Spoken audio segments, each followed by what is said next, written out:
نعم المولى ونعم النصير. بسم الله الرحمن الرحيم. الحمد لله الذي لا يبلغ مدحته القائلون ولا يحصي نعماءه العادون ولا يؤدي حقه المجتهدون. الذي ليس لصفته حد محدود ولا نعت موجود ولا أجل ممدود. فطر الخلائق بقدرته ونشر الرياح برحمته وودد بالصخور ميدان أرضه. ثم الصلاة والسلام على الدافع جيشات الأباطيل والدامغ صولات الأضاليل. النور الساطع والضياء اللامع المنهاج البادي والكتاب الهادي المشهود بكعبة وهجرته بطيبة. مولانا ومولى الثقلين جد الحسن والحسين أبي القاسم محمد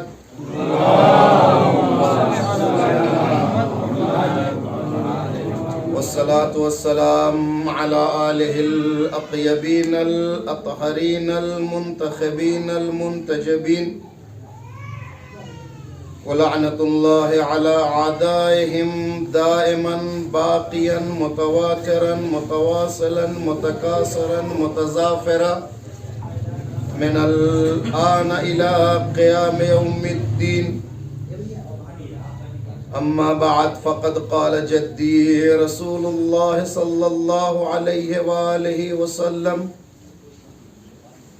إن فاطمة وعي رضا الله. ایک صلوات کا سہارا دینا.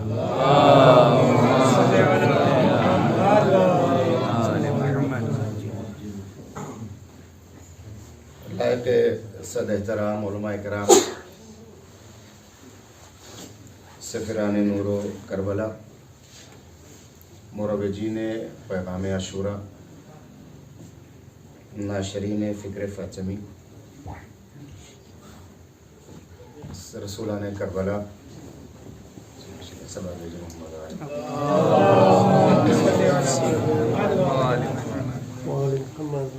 آپ کا احترام ہماری گردن پر فرض بھی ہے اور حد وجوب تک اس درجے پر ہے کہ آپ کے حضور بہرحال لبوشائی کی جائے تو آپ کی اجازت کے ساتھ، لیکن بغرض اصلاح کچھ حرف دل اور حرفہ دل ہے جو آپ کی بارگاہ میں پیش کریں گے، اور اصلاح کے بعد پھر اسے بطور امانت اپنے سینے میں محفوظ کر کے آپ کے مخاطبین تک پہنچانے کا شرف حاصل کریں گے. اس کائنات ہست و بود میں نحیف سے نحیف آواز